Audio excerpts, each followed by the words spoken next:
2 minutes pour comprendre, aujourd'hui, la drépanocytose. Alors, je suis avec le docteur Jamel Benomar. Vous êtes responsable du prélèvement à l'établissement français du sang pour l'Île-de-France. La drépanocytose, c'est un peu compliqué comme mot. Qu'est-ce que c'est? C'est un petit peu compliqué. Je vais essayer de schématiser de façon la plus simple ce que c'est comme pathologie.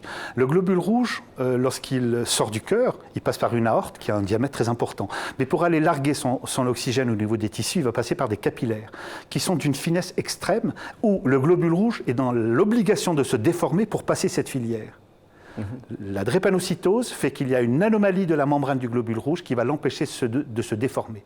Ne pouvant se déformer, il va bloquer le capillaire et provoquer ce qu'on appelle une hypoxie sur les tissus en aval, et donc avec une nécrose éventuelle. Ce qui est Hypoxie, c'est déficit en oxygène. Absolument, et provoquer des douleurs absolument cataclysmiques. Alors ça touche qui? Ça touche, dans 99,99% des cas, des gens d'origine afro-antillaise.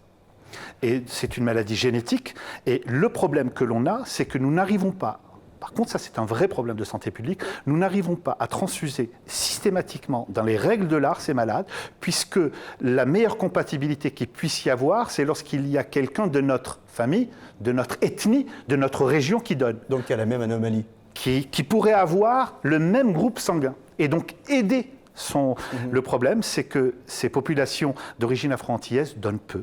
Et donc c'est pour ça que l'on fait un travail absolument très très important avec nos amis marseillais aussi, de façon à pouvoir solliciter et encourager le don au sein de ces populations afro-antillaises, de façon à pouvoir transfuser nos malades de façon pour la transfuser dans les meilleures conditions. Vous savez combien il y a 10 000 malades, il y a 4 000 naissances tous les ans, et le plus gros des malades, c'est traité en Île-de-France.